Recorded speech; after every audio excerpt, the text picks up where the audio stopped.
We all view our lives like a book. We think we know what the next page will be, but for 31-year-old Linda Slayton of Lakeland, Florida, someone wrote the last page of her book long ago, and that page was stained with blood.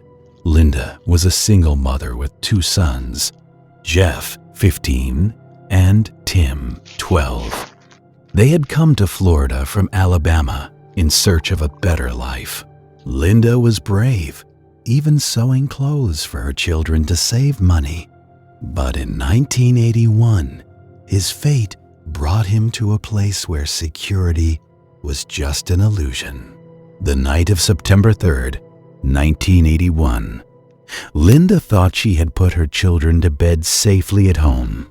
But what she didn't know was that someone was lurking in her bedroom closet in the form of a shadow.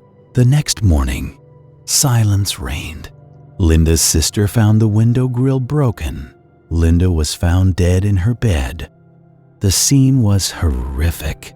A metal hanger was wrapped around his neck. It was a brutal murder. Sergeant Edgar Pickett, a detective for 20 years, had been handling the case. He found a clear palm print on the windowsill. The police initially suspected people Linda knew: her ex-husband, who was violent, her ex-boyfriend, who was controlling, and, most tragically, her own son, Jeff. Jeff had argued with his mother that night. The police questioned Jeff and gave him a polygraph test. Jeff was devastated. Jeff, to himself, "I didn't do it, Mom. I argued with her, but..." Jeff was innocent. The police had no solid evidence. The fingerprints didn't match. Slowly, the case began to go cold. But the real story behind the murder involved someone who was closest to Linda's home: Joseph Mills. He was Linda's younger son, Tim's football coach. Linda didn't have a car, so Joseph would drive Tim to practice. Joseph looked at Linda strangely. Joseph was a good coach, a trustworthy man. But there was a strange madness in his eyes, a passion. He fixed his gaze on Linda. He's been coming to Linda's house, watching their life from the outside, and planning. On the night of the murder, Joseph had already entered the house through a window.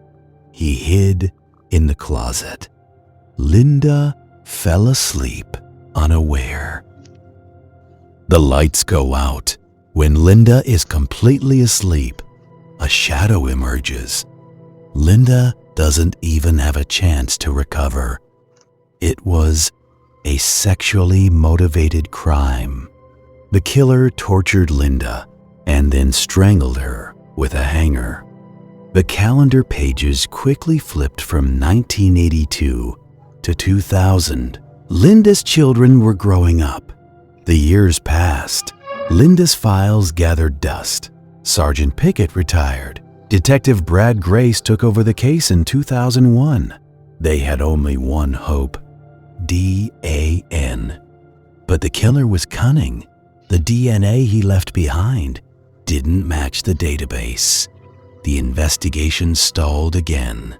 Grace also gave up, her health failing. Even after retirement, she called Linda's son, Jeff, and said, "Sorry I couldn't find the murderer." But technology didn't stop there. In 2019, police used genetic genealogy. They tracked down the killer's relatives and then tracked him down. That name was Joseph Mills. Joseph was 70 years old when he was arrested. Tim, now a grown man, couldn't believe it. The same coach who taught him football, who shared his sorrows, was the same man who had killed his mother. The most horrifying photo was the one Tim had framed in memory of his mother, a football team photo. In it, the killer, Joseph Mills, was standing right behind Tim, smiling. In December 2019, Joseph Mills was sentenced to life in prison. Linda Slayton's soul finally received justice after 38 years. This story reminds us, devils are often not strangers, but our trusted close ones.